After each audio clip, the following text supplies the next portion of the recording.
We kick things off on a shady note with a rather steamy moment in the middle of the night, as a cute girl named Misuzu was with her master Ran, who also happens to be our hero. Normally, it would not make sense for an idle girl like Misu to be with Ran, and he knows this much better than we do. However, it will take him a lot of time to explain how this happened, so we are taken to a flashback to a few days ago. We see that Ran was in class thinking about how much time was left for homeroom sessions to get over. The other students in the class were all talking to each other but not with Ran, which made him think that it was hard being a loner. After all, he felt like a loser because he did not have anyone to talk to. On top of that, he did not have a girlfriend, which made it even harder for him to gain popularity. At that very moment, Misu entered the room and greeted everyone, which led the boys to also wish her a good morning. She was almost late to class, so the other students asked why this was the case. She said that she was just helping out her friend named Kanami, who agreed that Misu was waiting for her. We learned that Misu loved to use the Mew word, which made her like a cat girl. This is every boy's fantasy, so it came as no surprise that Misu was super popular in class. Our hero was looking at Misu with dreamy eyes because she was looking very cute that day. Of course, he also looked away because he felt that he should not be staring at her like a creep. After all, heroes are not meant to act this way. Such a shady stare might have given Misu the wrong impression, but there was no time for Ran to think about such things. Suddenly, a massive flash of light entered the room, and there was no sign of the other students even though only a few seconds had passed after the incident. When the light faded away, our hero was taken to an empty space where he was on the floor with no clue as to how he got there. Ran looked around for a bit and then he found some delicate and attractive clothes in front of him. He did not know how to react to this at first, but then he learned that they belonged to none other than Misu herself. Ran could not believe what was in front of his eyes, as it was not just the clothes, but also the cat girl herself. Luckily, Misu was not awake to see his intrusive thoughts in action, so Ran tried his best to wake her up. He managed to get the job done, and as expected, Misu was surprised to see him in front of her. She also had the same questions as him, but they did not have any answers at that moment. All that Ran and Misu could remember was that a giant flash of light entered the room and enveloped the entire class along with them. There was nothing more to recall, but then the two of them could suddenly see that all the other students of the class were also there with them. Slowly, all of these students started to wake up and try to figure where they had been taken to. Misu asked them if they were all fine, and she said Mew at the end of her sentence again. Of course, hearing something as sweet as this was more than enough to bring all the boys to their senses. At that very moment, one of the handsome boys of the class got up and asked Misu if she was fine. She told him that she was not hurt, and then it was shown that all of the kids were in some kind of dungeon. This was very creepy for them, but then they heard a voice calling out to His Majesty, telling him to visit the summoning room. Suddenly, a weak old man entered the dungeon, and he looked as if he did not sleep for a very long time. Even his guards warned him against not taking rest, but he said he was fine. The king then looked at all the students in the dungeon and he appeared to be scary.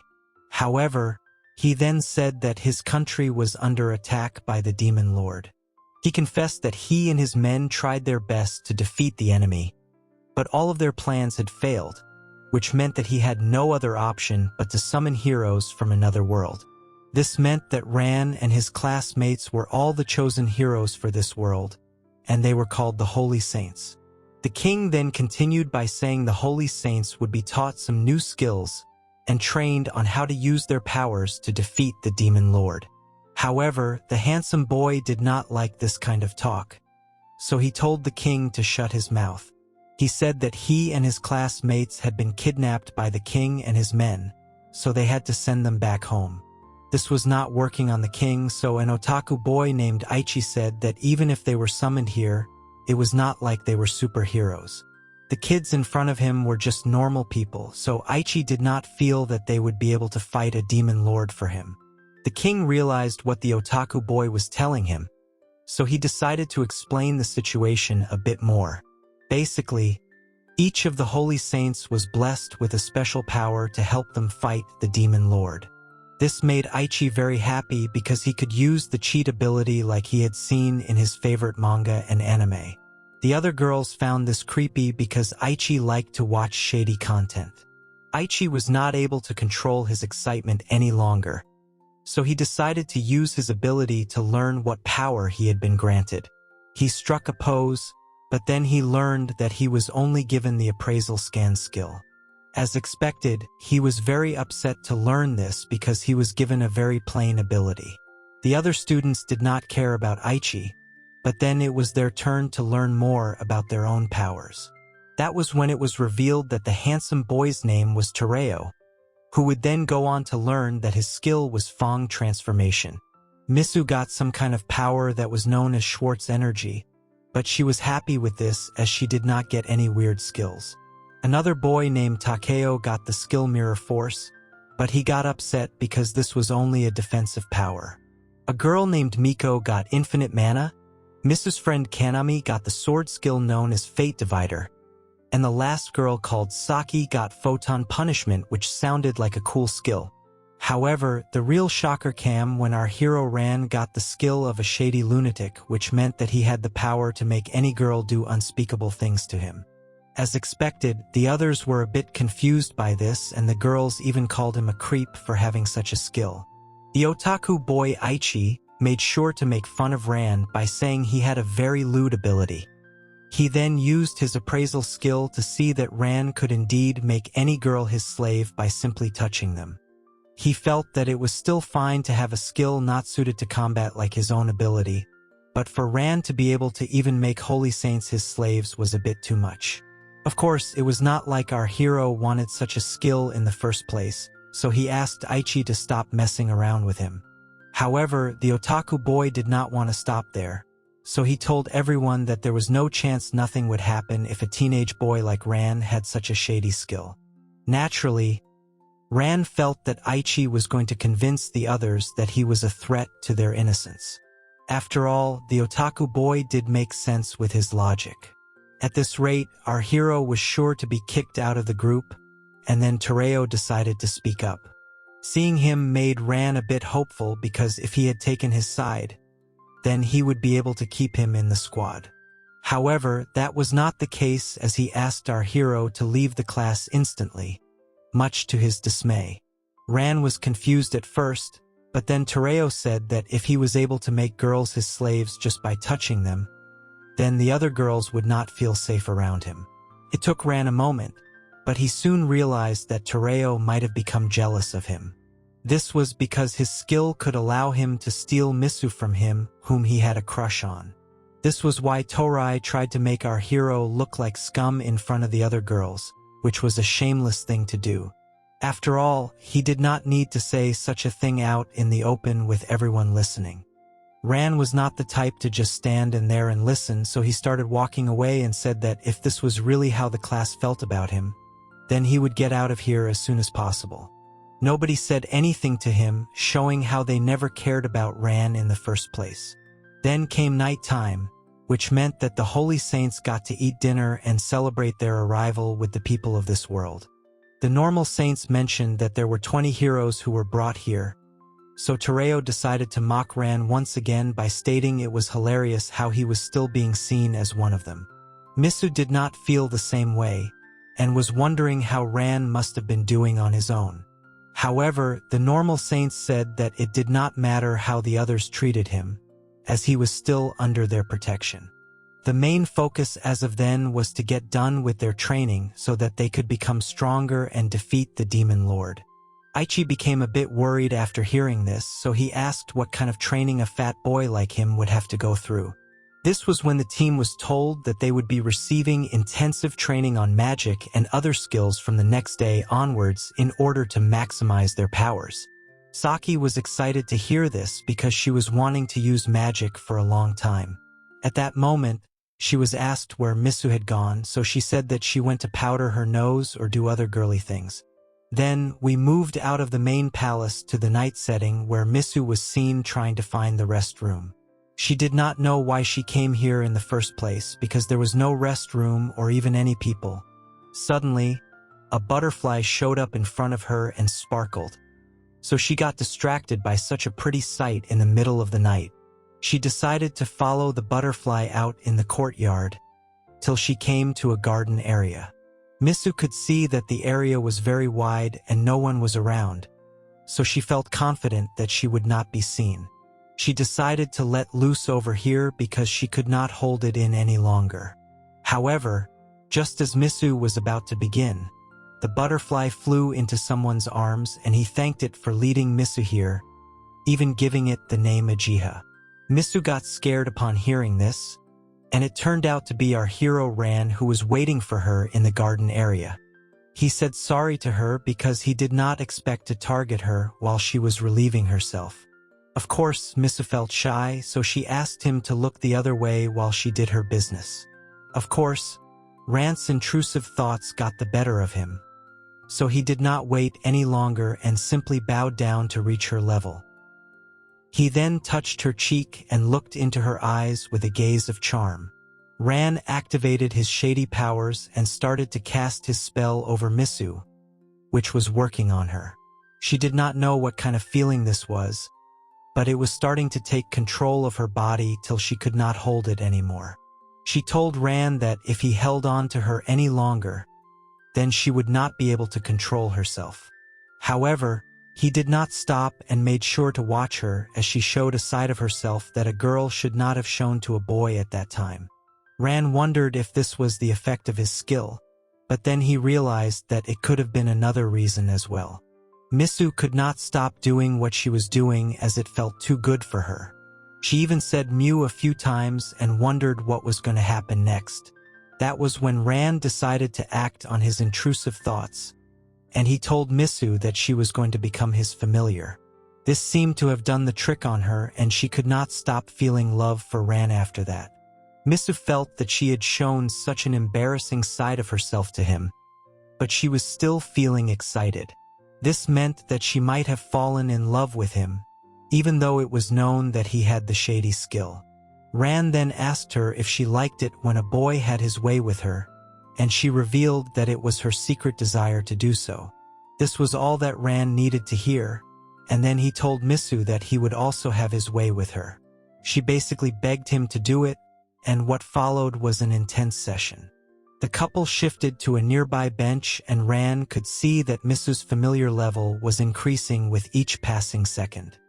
He did not know that there was such a way to measure the levels of his familiars, but then he realized that Misu was looking much better to him now that her level had increased.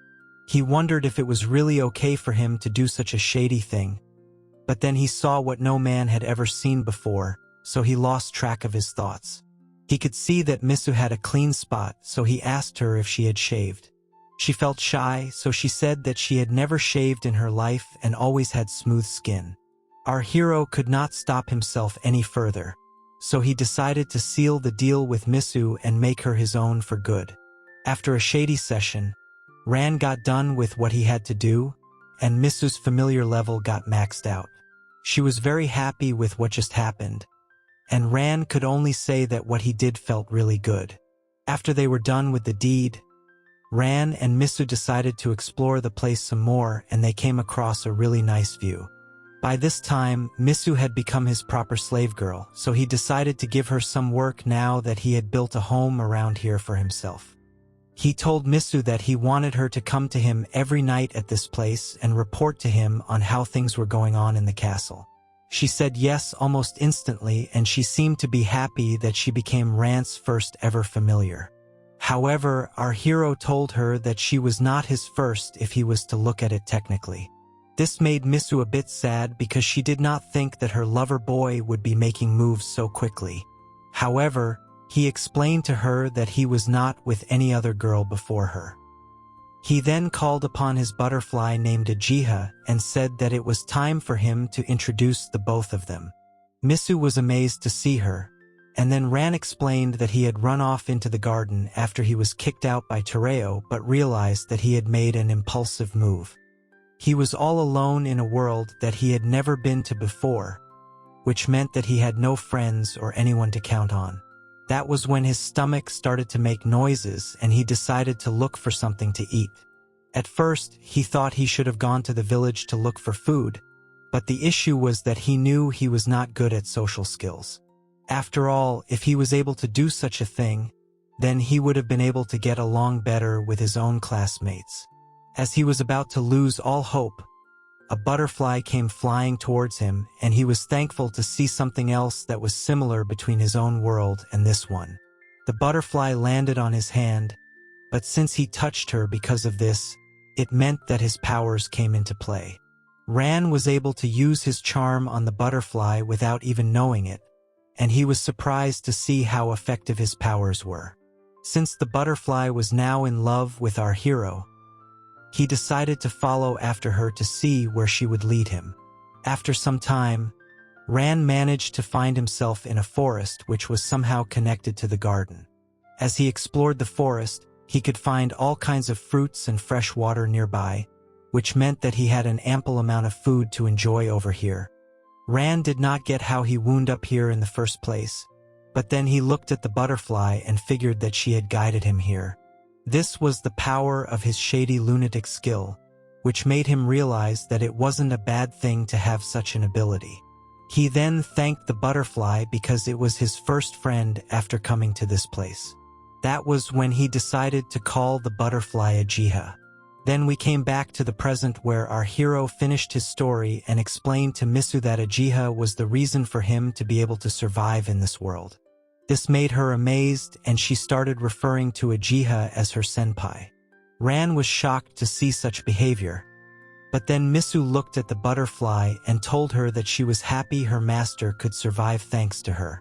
Now that all of the main work was done, our hero told Misuzu that she should go back to the castle, even though he wanted to spend more time with her.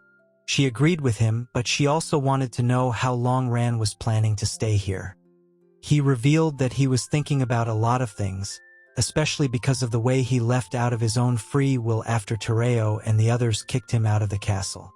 He felt that even though he wanted to walk away, there could be a problem with him not being a part of the original Holy Saints squad. It could cause trouble to the kingdom that had summoned them, and then Misuzu explained that all of the other kids were having a welcome party with food and drinks. She also revealed that one of the normal saints had said that Ran was still under their protection. This got our hero thinking because he was not under any protection at all. This led Misuzu to believe that she was being lied to, but Ran believed that there was no way for the king to make up such an obvious lie.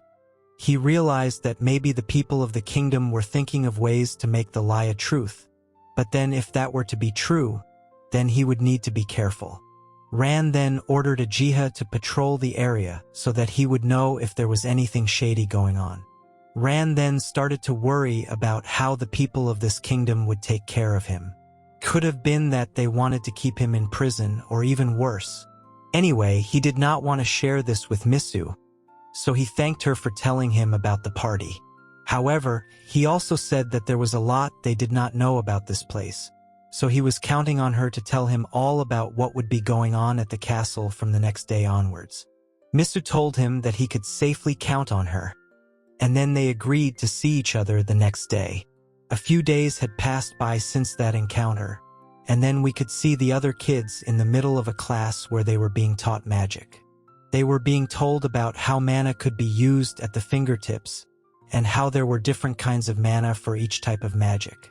Aichi and the other girls were in this class, but the otaku boy was upset because he did not want to sit here and learn about magic. This was not too different from what they would learn in class back on Earth, but there was nothing he could do about it. Tereo and the others had more battle skills, which was why they did not need to be here. This made Aichi jealous as he also wanted to be a part of that team. Suddenly, the girl named Miko who had the infinite mana skill was able to create a fireball right after learning the lesson. Aichi became very impressed by this, so he told Miko that she was amazing. However, his excitement was very loud, so the teacher told him to be quiet. Next, we were taken to the open field where the battle practice was being held. First up, there was Tereo, who was using his Fang magic to turn into a beast man and attack his targets.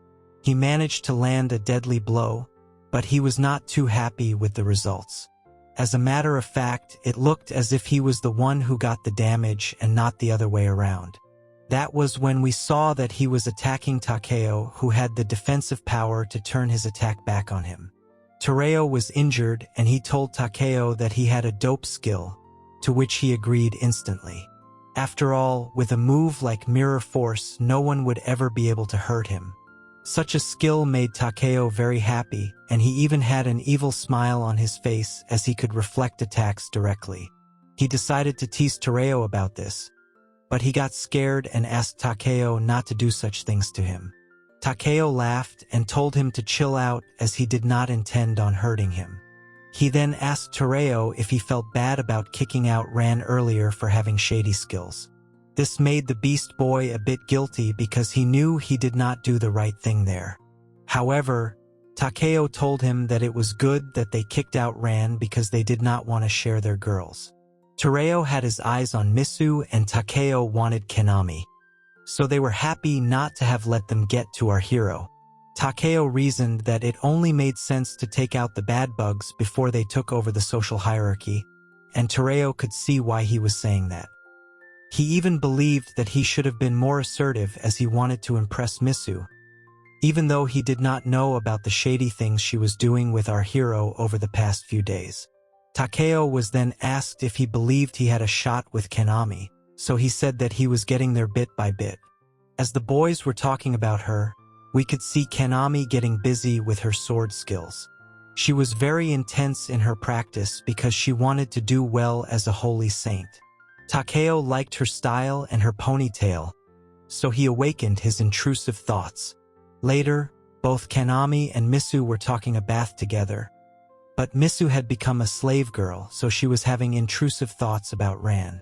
After she cleaned her body, Misu got excited because Ran would mostly spoil her tonight with his shady actions. She became too excited and Kanami could see the look on her face, which made her suspicious. Suddenly, Tereo and Takeo came to the scene and asked the girls what's up. Misu did not care for them because she was too busy having fantasies about her master. Tereo was nervous, but then Takeo told him that he should be more assertive in front of his crush. After hearing him, Tereo decided to step up and ask Misu out for a date. He approached her and said that they could go out for a walk after dinner where they could gaze upon the night sky. He was trying his best to flirt with Misu, but she was only thinking about Ran, so she looked at him with disgust and no interest. Tereo got scared after looking at Misu, so he said that she did not need to come with him if she was not in the mood.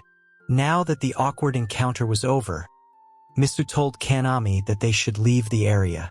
However, Kanami could sense that something was up because Misu would never behave like that in front of Tereo. Some more time passed by, and after everyone went to sleep, Misu decided to sneak out of the castle looking cute and happy. Of course, Kanami was still awake and spying on her friend, and she suspected that something was up. After all, number one would go to enjoy the night breeze at such a late hour. Kanami kept following Misu and saw that she was going into the forest. This made her even more curious, so she went after her into the forest as she feared that Misu was being controlled by some kind of monster. Soon enough, they reached their destination and Misu threw herself into the arms of her master, while Kanami watched from a secret tree. She could not believe her eyes as she saw Ran holding on to Misu with shady intentions. Kanami recalled that Ran had the skill to make any girl his slave, but she did not think that he would go so far as to use it so carelessly, that too on a girl like Misu. She was disappointed in Ran, but her opinion never mattered in the first place to our hero. After hugging Misu, Ran asked her if she had followed his orders and she said yes with passion. She then made him touch her clothes to prove that she was not wearing anything extra under them, just like he had asked her. Of course, this came as a shocker to Kanami because she did not expect to hear such a thing. Either way, Ran was happy to see that his slave was a good girl. So he sat down and told her to expect something next. She was ready for it because she was getting the same treatment over the past few days as well. As she continued to do shady things with her master, Misu was looked at as a lewd girl by Kanami, as she was not known to be like this ever. Ran gave an evil laugh and enjoyed what he was doing, which made Kanami even more upset because he was doing these things to her best friend. She felt that our hero had fallen into a dark place after getting such a shady skill, and Misu should not be listening to his orders even if she happened to be his slave girl. However, she was shocked to see that Misu would get excited upon completing the orders given to her by the boy she liked. Obviously, Ran did not have a problem with this, but Kanami did because she thought this was some kind of weird game. Ran went into demon mode and Misu found it amazing, but Kanami felt that they were doing impure things. Since she was a member of the discipline committee back in school, she could not let this simply slide.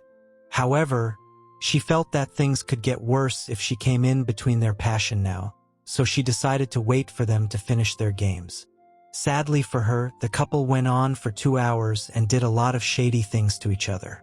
Kanami was relieved to see that they were done with, and even Ran told Misu that he could not do anything more.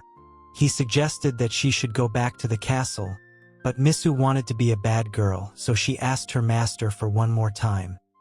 He told her that his elephant could not stand up any further, so they had to end it for now. Kanami thought they were some kind of couple in love who were doing a lot of shady things, but Misu had a solution for the problem they were facing.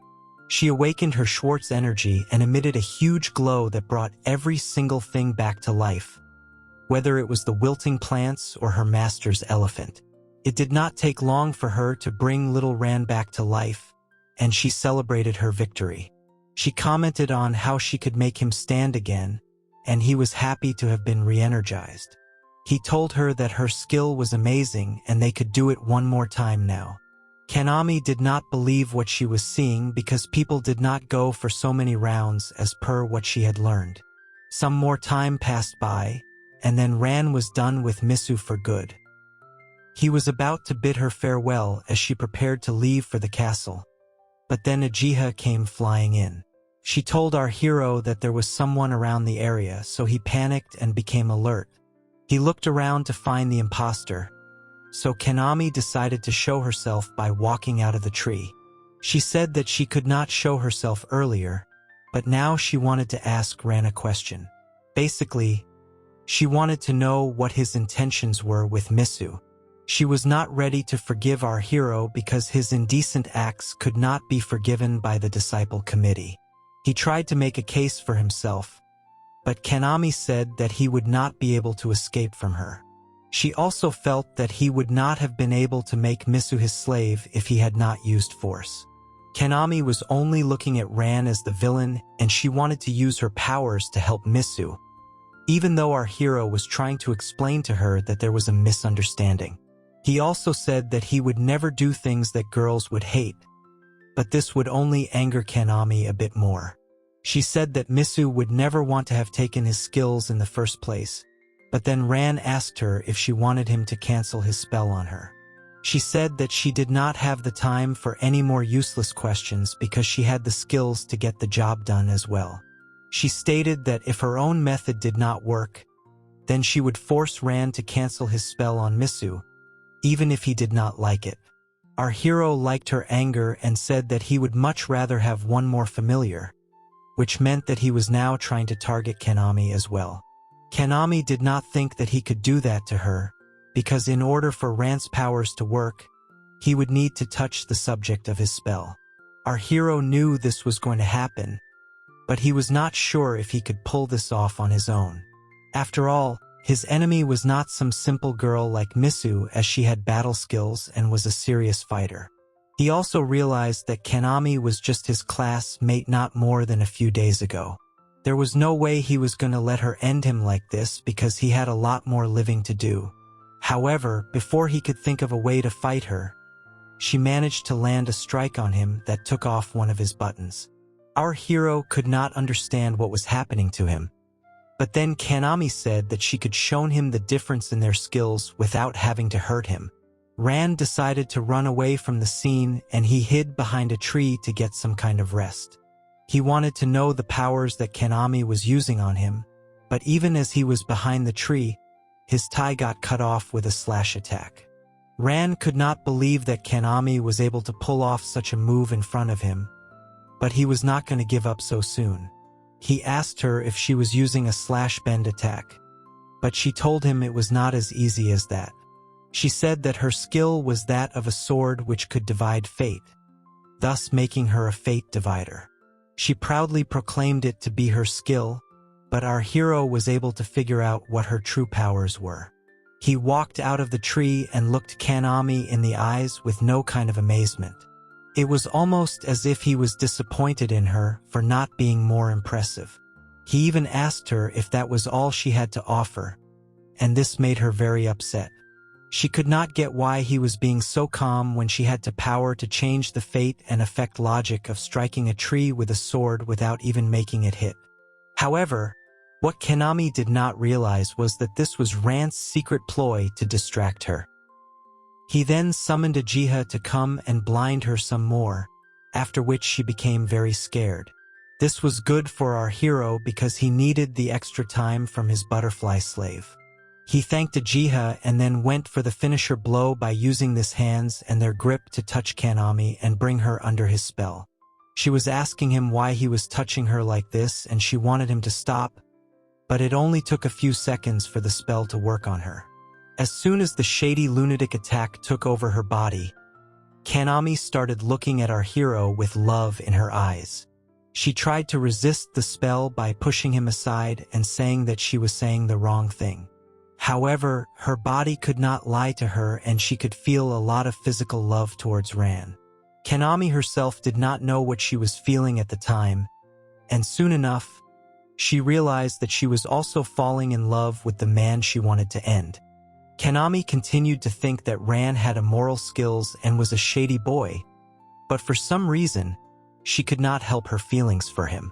She felt it was very confusing to fall in love with someone while in another world, but she liked him. The confusion in her heart was too much for her to take, so she eventually told Ran that she liked him. Our hero liked that she was being straight with him, and she said that she hated being bent. She did not like to lie to her feelings, so she asked Ran what she should do then. Our hero was pleased to hear this, so he decided to make Kanami his familiar. With that, he sealed the deal, so Kanami wondered if she got it wrong about our hero in the first place. He then gave her the guarantee that he was not the type to hate girls. That made her figure that Ran was being serious with her. Even though he had the skill to trick others with his powers, he was still not going to hate any girls.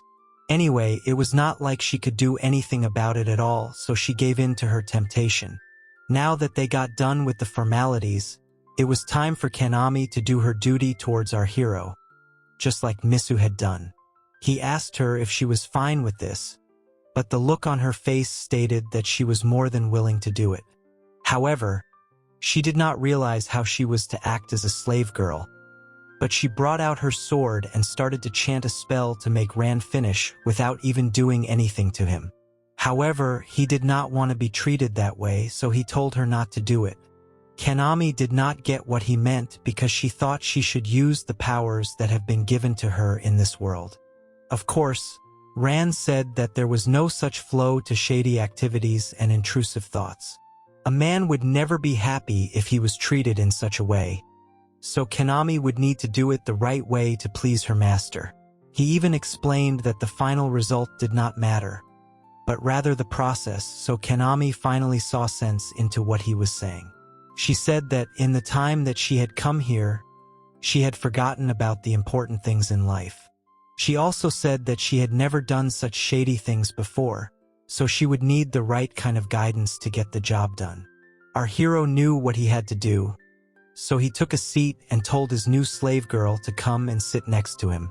She did as her master told her to, and she got too close to him for his own liking. This allowed him to order her around as he liked. As expected, they began acting on their intrusive thoughts, and it was a lot of fun for Ran. As they got more intrusive with each other, Ran made sure to have Kanami sit down with him, and then they began an intense session for the night. After getting his job done, Ran could see that Kanami's familiar level was maxed out, just like Misuzu. Kanami loved it so much that she wanted to do it forever, but the problem was that it would not be possible if our hero was not in the castle. He obviously knew that he could not come back to the castle, especially after what he did in front of Tereo. Kanami said that it would not make sense for him to keep hiding, as he would be found out sooner or later. It had made more sense for him to join the Holy Saints and fight the Demon King together with them. However, he knew that he could be thrown out on the way, so it was not the most ideal situation. Kanami could not believe that the others would do such a thing to him, but he knew that Tereo and the boys would betray him if push came to shove. After all, the reason he was hiding here was because they kicked him out of the class in the first place. Ran then asked Kanami if she would stand up for him, and she said yes without a doubt. She even said that Misuzu would do the same for him, so he had some numbers on his side. Keeping this in mind, Ran figured that he could make his way back into the class if he simply got more girls to vote for him. Kanami figured his plan and became shocked, but he was adamant that he would make all the girls in the class his slaves. This would make the majority support him, and then he could come back to the castle without having to create a scene. Of course, this made Kanami a bit jealous, because this meant that she would have to share him with all the girls in their class. She tried to say no to this and used the excuse of the moral committee, but he told her that this was the only way for him to survive. In the middle of these words, our hero got excited again and ended up having one more session with Kanami. Later, we got a summary of the students who were summoned to fight the Demon Lord. They were 20 in number and had received a lot of strength due to the summoning process. As a matter of fact, it was believed that each student had the power of 1,000 men in them. These words were being said by an old man named Pluton, who was reporting to his queen. He said that each of the students were being trained so that they could become stronger and fight the Demon Lord with success. They did not find their target yet, but will continue to look for him till they locate him and defeat him.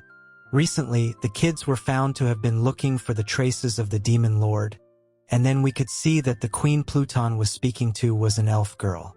She was very upset to hear this, so she told Pluton to hurry up and find the Demon Lord himself, as she wanted to beat him. We learned that she was the Queen of the Nocturne Kingdom and her name was Rebecca. Pluton happened to be her Minister of Finance, so he warned the Queen that if they were to fight against the Demon Lord right now, then they would not be able to put up much of a fight. Rebecca felt that the Demon Lord had failed in his previous plan, so if everyone had put all their strength in, then it should not have been difficult to defeat him. However, there was also the fact that the 20 kids summoned to this world were not there the last time, so the chances of beating the Demon Lord were higher now. The Queen was shocked to learn this, and she said that there was no need to strengthen their own squad. Pluton did not follow what she was saying, but then he saw the Minister of Defense stepping into the scene. His name was Warkins, and he looked like the kind of man who would turn into a villain later on. He looked at Pluton with disdain and mocked him for not having any other kind of plan to counter the Demon Lord. Pluton wanted to answer back, but Queen Rebecca said that if he did not have anything else to say, then he could leave. He said no, but there was something deep down in his heart that he was hiding from her. He obviously could not say it out loud because he had messed up with the summoning. Basically, he wanted to give Ran the skill called Absolute Creation, but instead of that, he ended up giving him the Shady Lunatic skill, which was a huge error on his part. Of course, he did not tell anyone about this error, because the kingdom could not afford to have such a problem at hand. Pluton needed to get rid of Ran's powers as soon as possible, so that things could go back to normal. Since both Warkins and the Queen did not know about this, they simply looked at Pluton as if he was being slow. He regretted his actions as he was the most trusted man of the king, and yet he had to keep something like this hidden from him. He also knew that Warkins would not spare him if he found out about his mistake. He even considered bribing him with pearls and a dango. However, before any other thoughts could be heard, Rebecca dismissed the meeting. She said that she needed to have a talk with the Saints, so she wanted to bring in the reps for the same. While this was happening, we got shifted to the Kingdom's cafe where everyone was having a nice meal. Misuzu also picked up her dinner and was feeling great about meeting Ran again. She saw Kanami, who was also thinking about her new master, so she asked if she could sit down next to her. Misuzu could sense that something was up with Kanami, as she did not know about what Ran had done to her after she left the previous night. She asked Kanami why she was blushing so much, and she finally admitted to doing shady things with our hero. This shocked Misuzu like the worst news in the world, so she got from her table and caused a scene. Everyone else in the cafe was looking at her, and they asked what was wrong. Kanami managed to calm the situation down for everyone, but Misuzu was still reeling from the fact that Ran was able to move on so easily from her. Kanami told her to come back to her senses because this was not the way to behave in public. Suddenly, one of the cat-maid girls showed up and asked for any reps in attendance. The queen was calling for them, so it caught the attention of the schoolgirls. It had to be something important if it was the queen calling for the reps, so Takeo decided to go and see what it was about. Normally, Tereo would have also gone for this, but he was still not over the fact that Misuzu openly rejected him in front of everyone. Takeo decided to go in his stead, but also told him to relax after what happened the other day. Of course, the queen also wanted one girl, so the cat maid asked the vice chairman Reika to join in. However, she was too keen on drinking her tea, so she could not be bothered by such a request. This annoyed Takeo, but he needed someone else to come with him. He turned to Kanami and asked if she would be able to come along for the meeting, so she said yes. She knew that Tereo was upset because of the way Misuzu rejected him yesterday. If she could keep her calm, then she would be able to get through the meeting. After all, she had to stand for her class if Tereo could not. The problem though was Misuzu, as she was still reeling from the fact that her master cheated on her. Kanami figured that she would have to talk to Ran about his intrusive thoughts later. She did not want to leave Misuzu alone, but she had to do what needed to be done. This was great for Takeo as he was finally getting some alone time with his crush. However, before they could leave, there was one voice calling out to them out of jealousy.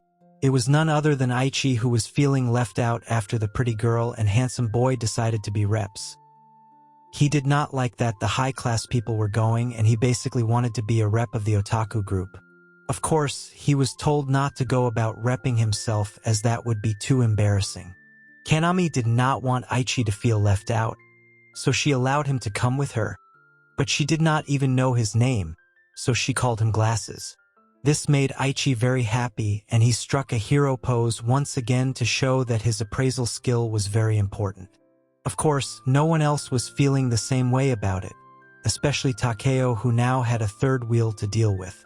The cat-maid girl could not deal with this awkward silence, so she decided to take the reps to meet with Queen Rebecca.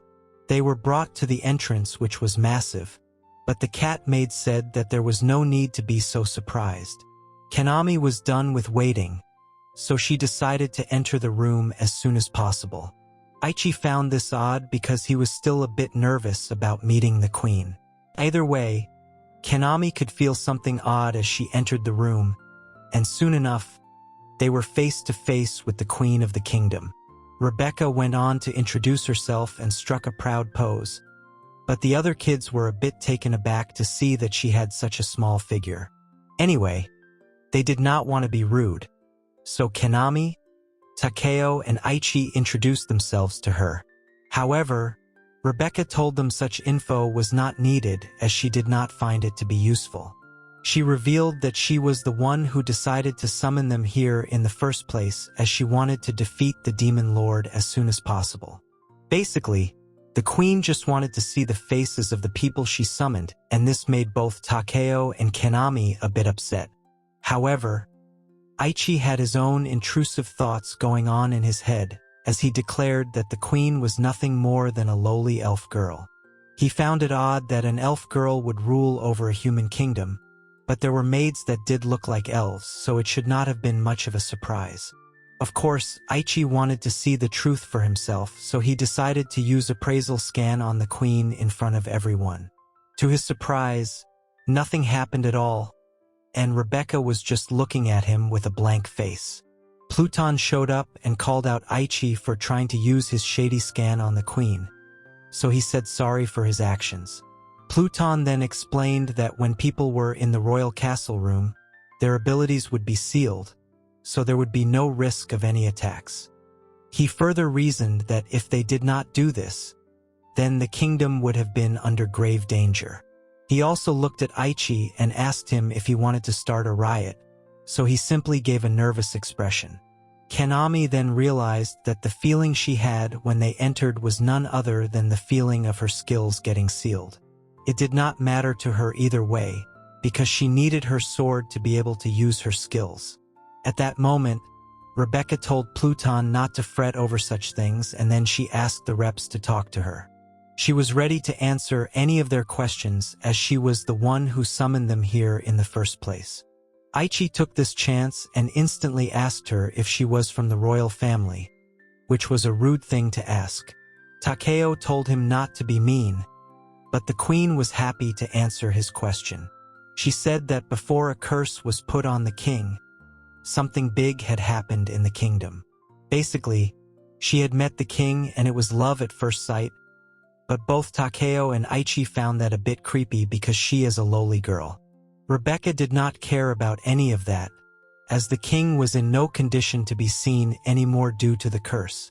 She loved her husband, which was why she wanted the team to get rid of the curse as soon as possible.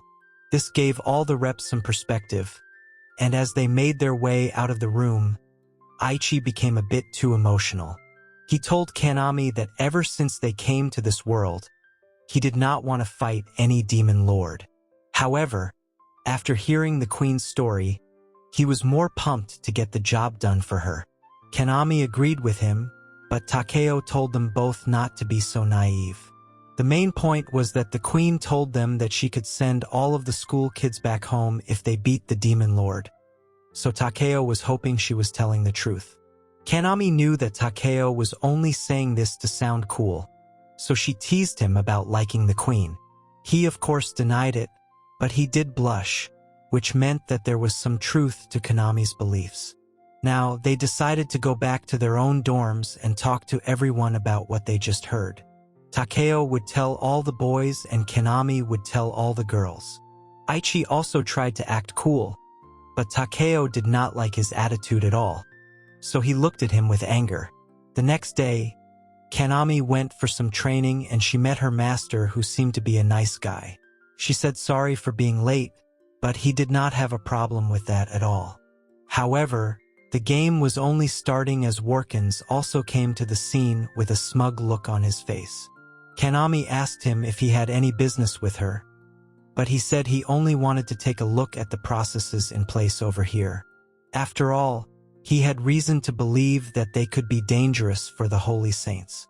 He also said that he would offer help to Kanami if she was trying to hide, but this made her think that he was a shady man. She turned to her master to check if Workins was a legit person, and he said yes. Kanami was still skeptical about the whole thing, so she said that she did not know who Workins was. However, he sneakily went up to her and said that he had something to do with Ran. What exactly did Workins want with our hero? Will he expose his hiding spot? And how many more girls is Ran going to add to his harem? Like, share, and subscribe if you want me to continue the story. Show this video some love and I'll upload part 2 as soon as possible. Okay then, see you in the